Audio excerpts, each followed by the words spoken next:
Hello, everybody. Hello again from our very brief absence.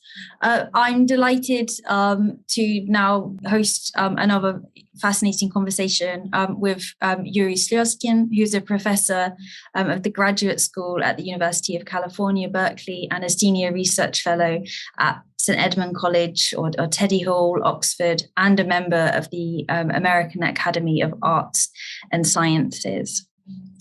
Today, we're going to be discussing Soviet legacies, and we will have our conversation for around sort of 45 minutes, and then we will hear from you, and you can pick up on different threads of the conversation and ask your always fascinating questions. I can't tell you how many emails I've had from the different experts, not to put pressure on you to think of fascinating questions for Yuri Slezkine, but I've had so many emails from different experts saying how impressed they were by the questions.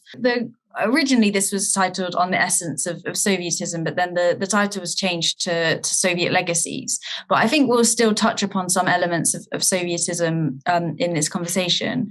However, for the starting question, Yuri, could you talk a little bit as to how we can distinguish between sort of what are genuine Soviet legacies and the ways in which the Soviet is used or remade or repurposed for contemporary ends? Well, these things obviously are not easy to keep apart, and they tend to overlap.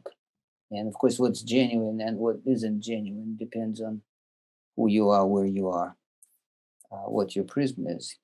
But I would say that it would probably be easier to list things that are devoid of Soviet connections than to list Soviet legacies, certainly in Russia and in all post-Soviet states, really. But in Russia in particular, it's obviously there are institutional continuities. Most key institutions, from government ministries to the armed forces, police, municipal administrations, and so on, still have been inherited from the Soviet Union, operate in ways that are still recognizably Soviet, or at least to some degree. The healthcare system, the network of polyclinics, most hospitals, they're recognizable. Or obviously some things have been changed.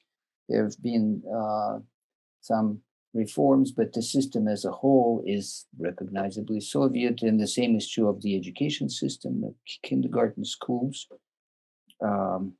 Such a peculiarly Soviet institution as the network of music schools throughout the country, with their own curricula, exams, and so on. So there has been a great deal of continuity in those.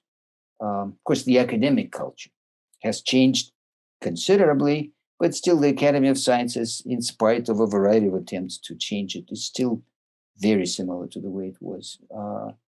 Most Soviet institutes are now called universities or something else.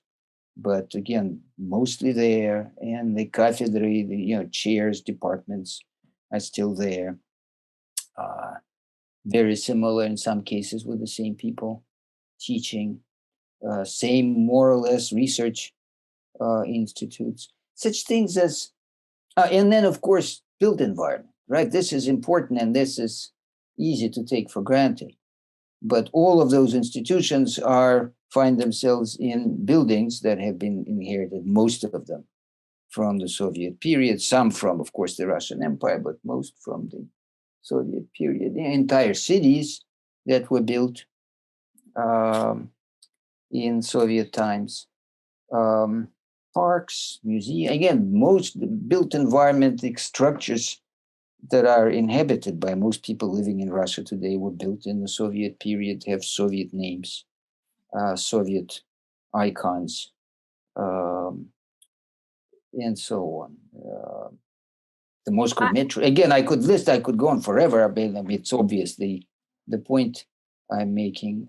Sports teams, same trains, still in some post-Soviet countries, like I'm now in Latvia, and they still have to switch or change the way wheels are attached to the cars when they move from Latvia to go to the west. Then, speaking of Latvia, by the way, and other post-Soviet countries,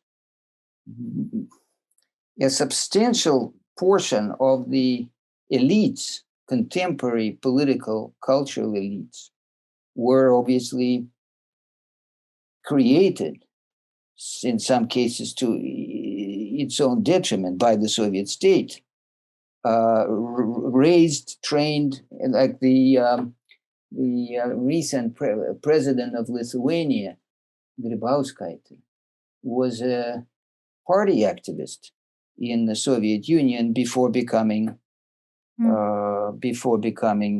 a very tough anti-Russian leader of independent Lithuania. Can I just pick up? Yeah. Sorry. I just want to pick up on a couple of points that you said.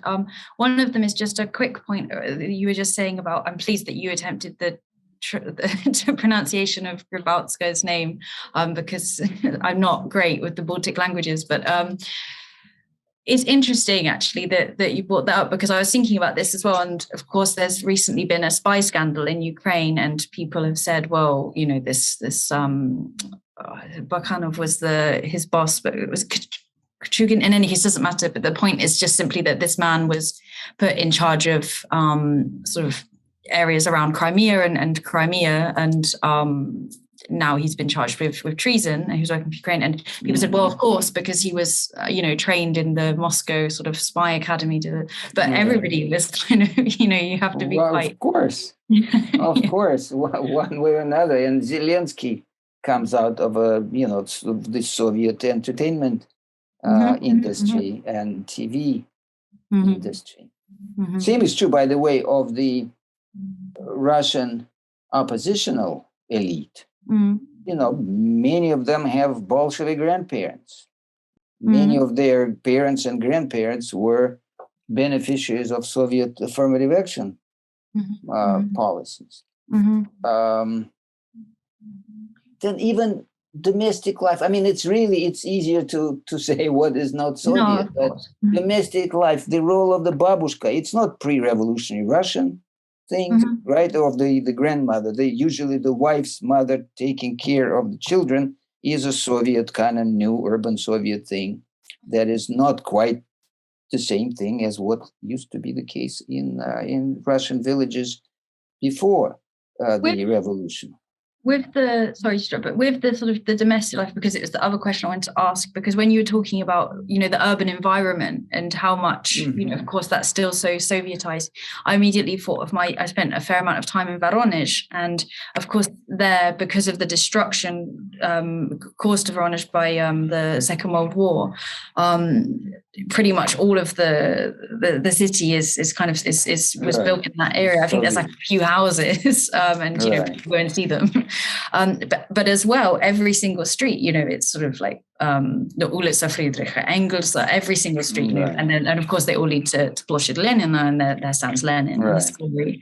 But I find it quite interesting because you have many cities like that. Voronezh is not necessarily that unique, but you also have cities, particularly say around the ring roads, where most of the streets have been, the Golden Ring, where most of the streets have been renamed. And how does that happen, that you have this kind of divergence where some countries kind of say quite safely or comfortably maybe in their Soviet legacy, and others want to you mean some countries or some regions? Sorry, some regions, some cities. Yeah, I misspoke. I'm sorry.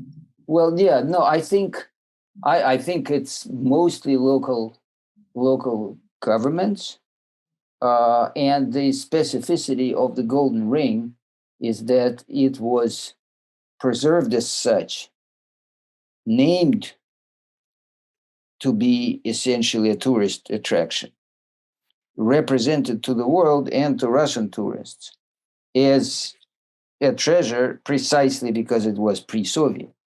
And so Soviets would go to Suzdal and Rostov-Veliki and so on to partake of this ancient culture and its beauty and so on. So that was by definition non-Soviet, and so it would make sense for local um, administrators to sort of to keep pushing the same line, and might as well just bring these names in line with the way they are represented. And it is indeed true that many of them, Veliki Ustyuk, for example, has very few Soviet buildings. So obviously, there are such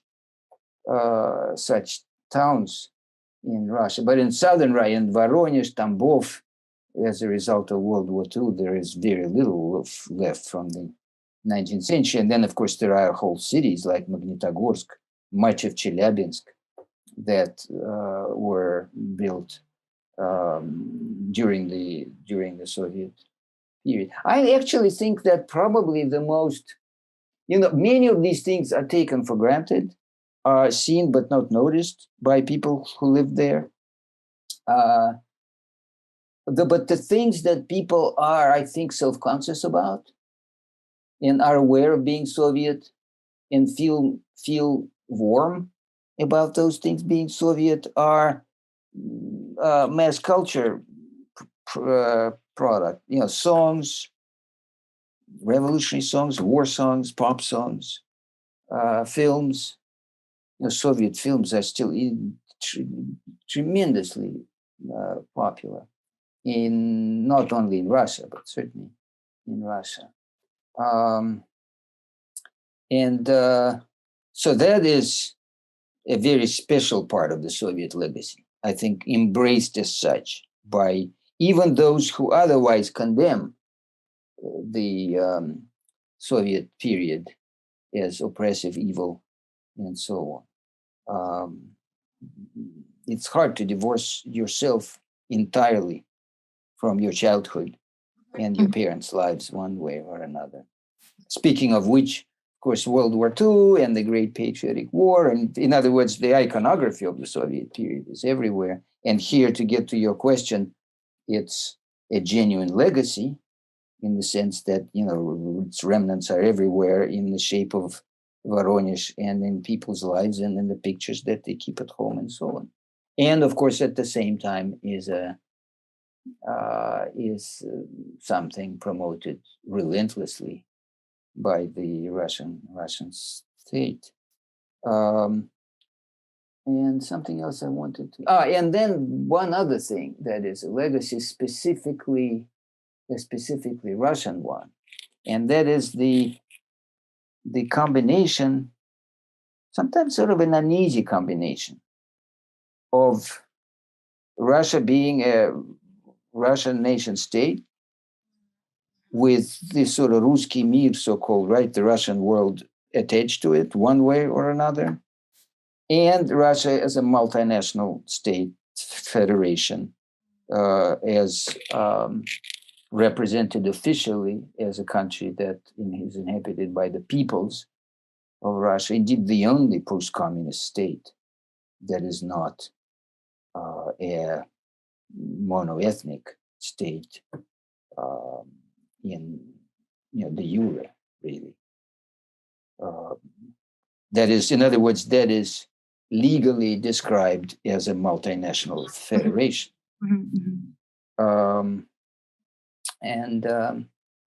So those are some of the legacies. And then, of course, it is in everyone's memory, and everyone of people, certainly my age, their childhood, and their parents and grandparents' lives, and whatever most family archives, right? Things people have on their bookshelves are still Soviet or Soviet-made, Soviet-produced, including those, letters written by their grandparents, and so on. So that I could go on forever, but to get to your question about the something that's not so genuine, I guess, or rather the rhetorical use, right, by various actors of whatever might be considered Soviet. Well, some things are really, really obvious and are noticed as such and commented upon. Is, for example, the use of World War II imagery, terminology, and so on in the current conflict.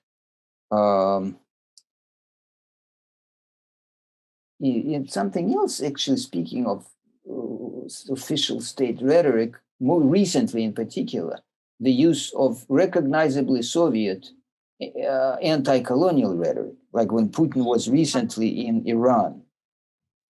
It was all over the media, and some of the things that he said, that again doesn't have to be Soviet because it's much bigger, much older, much more complex than whatever Soviets had to say about what was then referred to as the Third World. But it would be, I think, recognized by most older Russians as familiar, as this sort of anti-imperialist, anti-colonial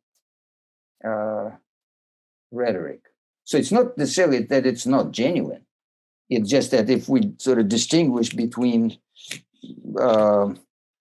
life as it is experienced and then certain attempts to use some of those symbols and icons and whatnot. And that's actually, I think it's interesting that it is also true of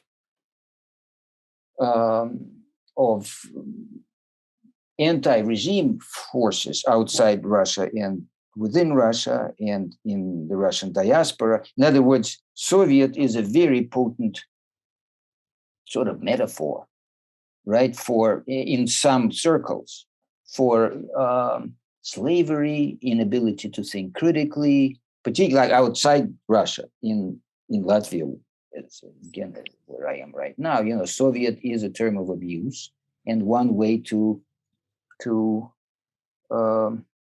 explain why certain things or certain people, certain institutions are not quite modern enough. Well, it's because of the Soviet period, because of the Soviets, and so on.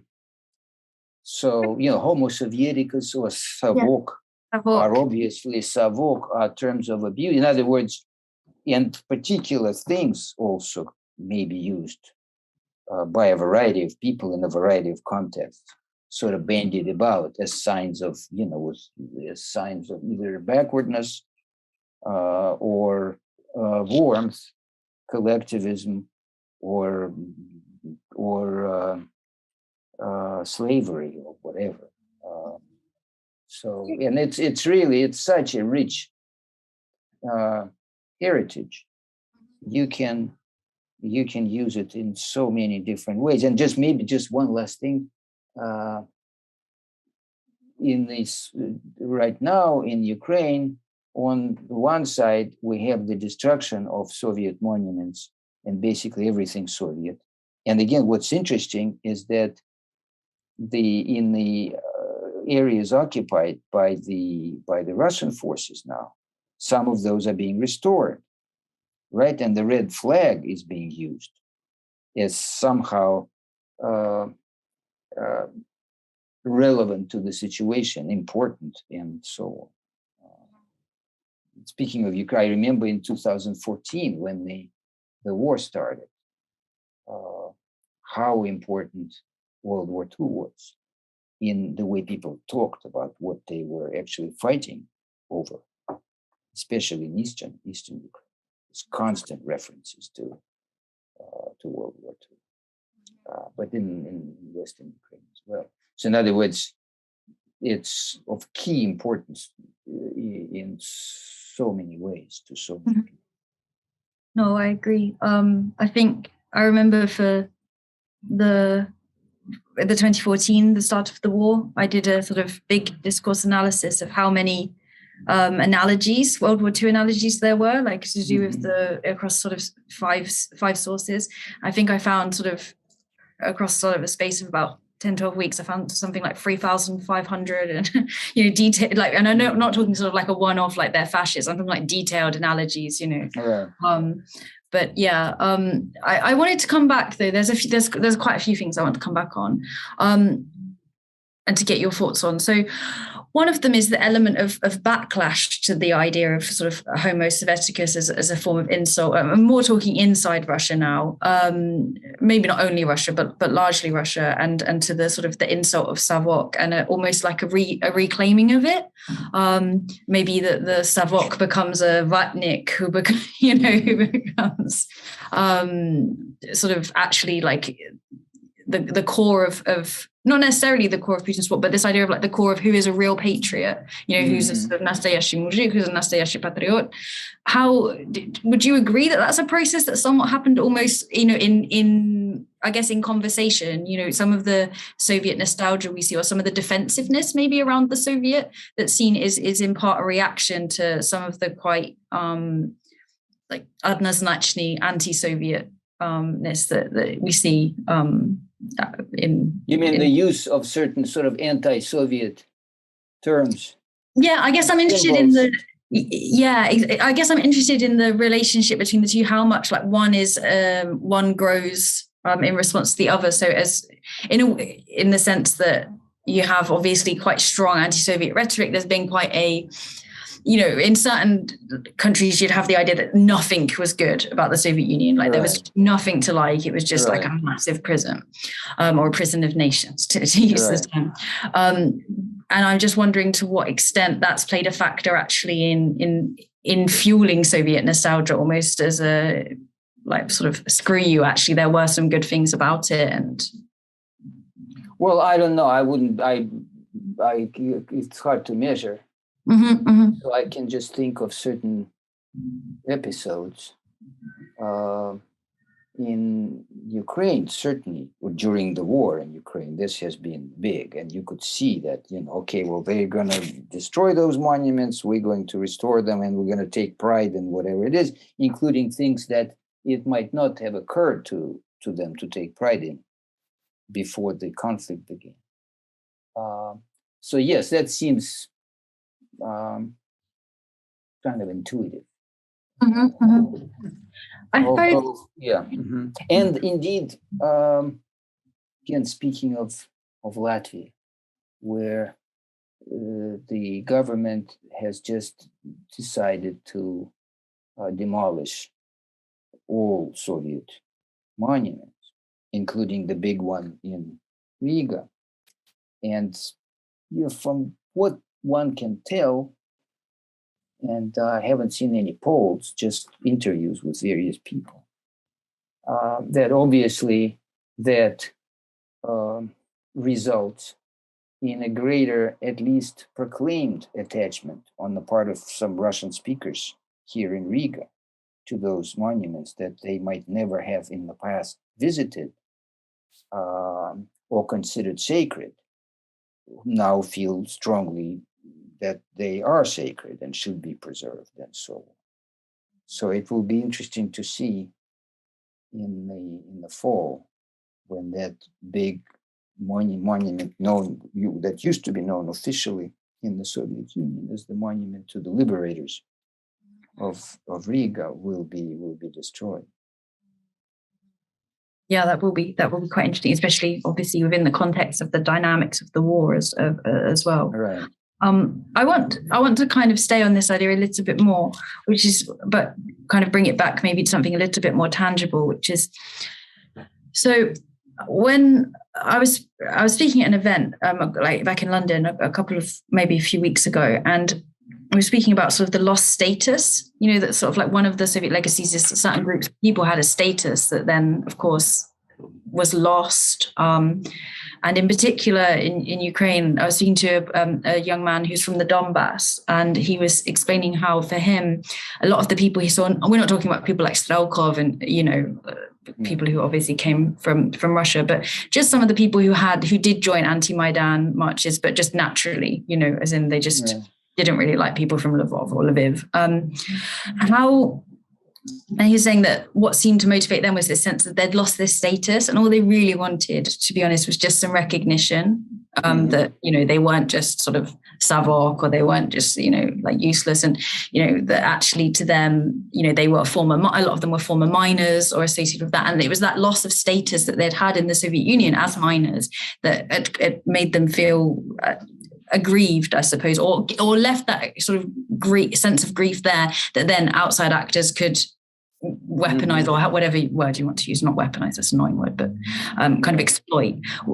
Could you talk a little bit to that, sort of the status and how and the different statuses, I suppose, that were lost, maybe like for Uchonye, not just for miners, but, for the army and that process? You mean, and that feeding the nostalgia for the Soviet Yeah, period or that even some people feel. Yeah, but also what effect did it have? Because of course society, you go from, everybody knows that you went from sort of a very equal society to a very unequal and very, very quickly.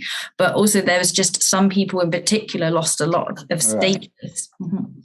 And that's true of, as you said, of some scholars and scientists and athletes, as well as miners and factory workers. And again, I was recently in Latgale, southeastern Latvia, on the border with Russia, a company town. The factory obviously is no longer working. And so the few people who remain are all there basically as remnants of the Soviet period, who think of themselves as, униженные, оскорбленные, right? Sort of insulted, humiliated, despised, and forgotten. Although some say that it's very good that they have been forgotten, and maybe it would be better to be forgotten completely, as opposed to what they feel the state is in this case, the Latvian state is doing. But the same is true, of course, of Eastern Ukraine. It's not just about status, although that's very important, obviously, but also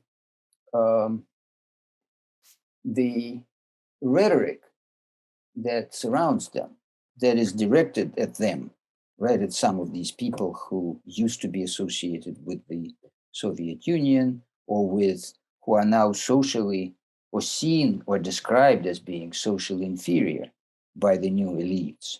So obviously that is huge, and the same is true of, and again, one could talk about this in terms of status or the loss of status, but this sort of struggle of symbols,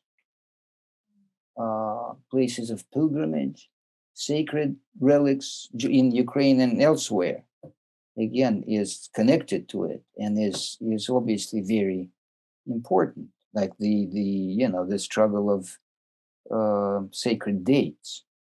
Some people celebrate on May 8th, some on May 9th. They have different names, and they mean different things when they remember what might be seen by outsiders as the same event or series of events. And again, my sense, and again, I wasn't doing research about it, but just reading things, reading interviews, watching things, was striking how important that was. This in Eastern Ukraine back in 2014, this desperate desire to preserve the victory as it had been celebrated and remembered in the Soviet period. I don't want to take the conversation too much into memory. I mean, I do, because that's what I study, but I'm not going to do that because that's not kind of what it should be about. But I think it's an important point. I suppose one of the things I found quite interesting about the full-scale war since sort of 24th of February or in the run-up to it has been how much actually we've seen that distinction as maybe was overdone on both sides, in the sense that clearly Zelensky has made a lot of reference to the Great Patriotic War, the naming of certain cities as like hero cities, and he's used kind of that language himself, and it's very much, it's not the language of Banderovci. It's not right. Sort of that narrative. It's very much kind of a Soviet narrative. And I think there's even some comments from some people in the West about how they found that quite unusual, because like his understanding of his descriptions about his Jewish family, for example, I think some in the West found it difficult that wasn't expressed maybe in the language of the Holocaust, as opposed, and it was discussed in a very kind of Soviet, in more of a Soviet narrative. Right. But which wouldn't have come as a surprise to many former Soviets in Israel. No, it was more Americans. I think I don't think it was necessarily Jewish people who found it confusing. I think it was more just America. I just remember there was a big discussion about it, or an article. That was it. There was an article. But I suppose it's kind of very slightly linked. But I'm talking. I wanted to talk, as I said to you, sort of in the emails, about the ideas of in particular your article, which I think I've probably read about 50 times, about the idea of sort of of the Kommunalka and the Soviet Union and Russia as the sort of, it's the owner of the Kommunalka, but it also doesn't have its own room. And I find the idea fascinating, and because it's obviously just completely kind of sums it up. And that awkwardness, would you say that still exists in the Russian Federal? You know, you're talking about how Russia is obviously still a multinational state, like even de jure. Do you think that's still as much of an issue as it was with the Soviet Union, or less so, or how has that changed? Well, it's different in many ways, but I think in essence, it's the same puzzle. How to represent Russia, what kind of state it is. And I think the Kremlin is not sure. And depending on the context, uses, or appeals to some things and not others, and then reverses its line or tries to put things together more or less skillfully or awkwardly. But again, the Russian world tends to mean that Russians, ethnic Russians or Russian speakers, wherever they live, are part of the same family and ideally should live within the same state, which would be kind of a nationalist, ethno-nationalist line. And on the other hand, there is pride on official and unofficial levels in the fact that Russia is actually a multinational state, and that's what makes it different from pretty much every other post-Soviet country. Again,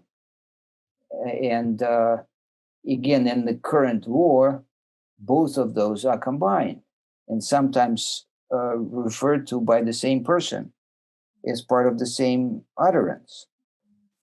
When I remember seeing a video when a Chechen commander in Ukraine was shaming some Ukrainian prisoners by saying, "So I don't understand, how come you guys are fighting against your fellow Russians?"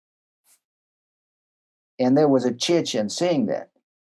And then, of course, there is there is a lot of talk, pride in the fact that there are, Kalmyks and Buryats and Ingush fighting now in that war as professional contract soldiers or in the Russian army, and those things coexist. And it's actually, I remember, have you been to Transnistria? Yeah, by accident. So you remember, this is a very interesting part of the world, because at least when I was there and going to local museums and talking to some local politicians, is that sort of non-ethnic international or whatever, internationalism and the non-ethnic nature of the polity was presented to me as a remarkable achievement.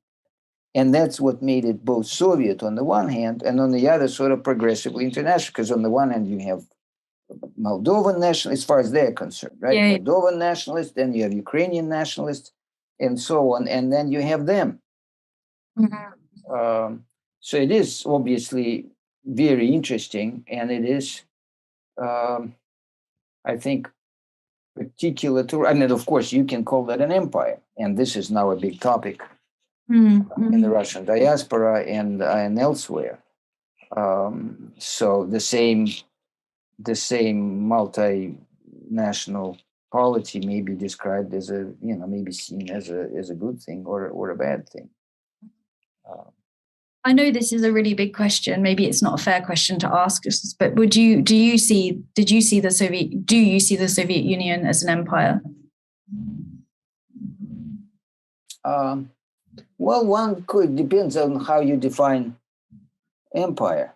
Mm-hmm. And, I could certainly easily imagine defining empire in such a way that the Soviet Union would be a sort of a peculiar empire. And I think peculiar primarily because of the status of Russians at the core. Because obviously they were first among equals or unequals, if you prefer.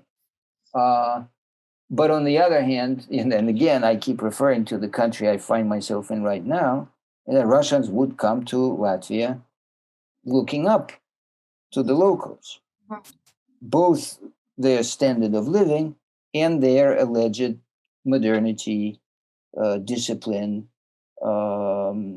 neatness, and other things that most Russians identify with the West.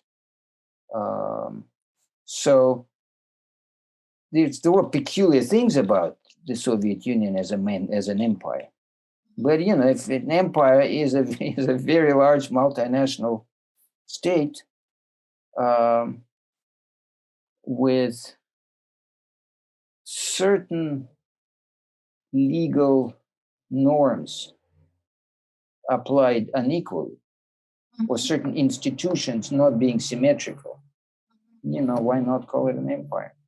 And I think in some ways an expansive definition of empire is useful. It makes comparison easier. You don't have to deal with semantics. Okay, you compare the Soviet Union and the Russian Empire and the British Empire, the Roman Empire, and indeed then, if it's expensive enough, then why not the American Empire, and see how they work and what's at the center and how formal or informal various institutions, including those of domination, are. And certainly the Soviet Empire had its institutions of domination. So, if that's I think that might be very productive.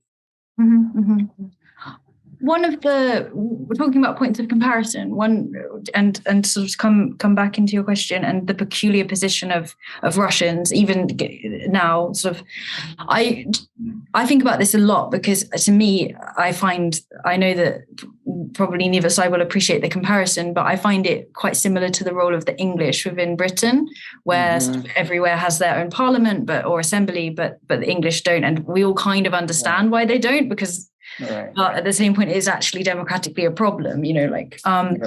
So do you think there's any sort of, we'll leave England to one side, but do you think there's any kind of nice way to resolve the issue of sort of the peculiar Russian position, or is it just kind of just a consequence of how Russia developed, and even the Russian Empire was kind of a strange empire in some ways, in the sense that it obviously, because it developed contiguously, so you have Russia living with. I think it's impossible to resolve in any definitive way. Just as impossible, I think, as it would be to resolve the peculiar status of England within the UK, or indeed Castile in Spain. And so one has to live with it and find and just keep juggling, searching for a balance as things change. And the same, I guess, is true as well of in Castile. There is more sort of legal or socially acceptable Castilian identity than, say, in England. English, right? It would be hard to be an English nationalist and have your in the UK and then be part of a decent society. You could do that. My impression in Spain, and Russia is not sure. But again, I can't imagine. You can't get away from the fact that for the foreseeable future, Russia will remain a multinational state in which various nations will have to be accommodated in rhetorically as well as in a number of other ways, and included and incorporated and celebrated. And on the other hand, particularly now, to a greater degree than was the case in the Soviet Union. Russia ethnic people who consider themselves Russians are now like 85% of the population or something like that. Mm-hmm. So it does sort of look like a Russian nation state to some, and functions that way, and certainly is waging this war with that not only in mind, but in some ways on its banner. So I guess though that then makes it tragically ironic that so many, as you kind of already referenced in a slightly different context, but that so many Buryats and Kalmyks and Tuvans in particular, I think, are dying in Ukraine, and of course you'll see the Chechen TikToks, whether we want to or not. Right. But that is interesting. That is similar to, in some ways, to who does the fighting in American wars. And it's since, when you have a volunteer professional army, then who finds that an attractive institution to join or would even consider joining it? And again, you would find that, the US, the two coasts are much less well represented in the armed forces than the middle. And the same is true of Russia. So there are very few people from Moscow or Petersburg fighting now. But there are some areas where, first of all, there are few alternatives, or where there is a particular warrior culture that makes that a desirable high status occupation, joining the army, and so. When you were talking, it reminded me, I read an article, I think it was in Medusa, but it was about a soldier who died who came from North Ossetia, and he joined the army because, for all of the reasons really that you just said, there weren't really any jobs. I mean, he was educated, had higher education. There just weren't really any jobs, and culturally it was seen as sort of high status, but also there was kind of not an ethnic dimension, that's not quite the right term, but an idea that you almost superseded kind of being from the Caucasus, which does have some kind of negative connotations, obviously, in Russian society among some Russians, and you almost kind of became equal through service in the army, which I found quite an interesting concept. But I don't know if that's an idea you've come across, or I haven't, but sounds convincing. I can imagine that being true, in some cases. And I guess just for my final question before we hand over to the students to ask their questions, I wanted to pick up on that point more generally, which is, I remember sort of with Putin in 2012 and sort of through to maybe around 2015 and the intervention in Syria, there was quite a sort of effort to almost expand the idea of Ruski. And I remember there was this really like weird quote where it's like you have a Ruski Azerbaijan, or Anyats, and sort of you have almost to kind of turn Ruski into sort of somewhere between Ruski and Rossiyski. And you sometimes get these expansive definitions of Ruskost where it would almost include me, who's entirely like sort of English and Irish, just as sort of as lovers of Russian culture or speakers of the Russian language. And do you think we've seen the end of that now? Is it going back to sort of a more narrow definition, or does it have that ability to inflate and deflate? I think it does have the ability to sort of shrink and expand, but within certain limits, it seems to me. Or at least the tradition is so strong. So, I mean, I don't know. Since I, perhaps unlike some of your participants, I don't live in Russia, haven't for years and years. So I may not have the same feel for the language, but certainly my sense is that still, if somebody who is obviously from the Caucasus and speaks Russian with an accent would have a hard time referring to himself as Ruski. And so Rossiyski would, in other words, Ruski retains an ethnic dimension that's still very, very important. Although, since the word is used to refer to institutions, Like, people could say Русский офицер sounds more traditional and more natural than Российский. And then if that officer happens to be a Buryat, I can imagine that happening, that he could become then a Русский офицер. But I haven't seen any studies of that. And again, I don't live there, so I may have lost some of the, immediacy in Thank you. sensing these things. Thank you very much.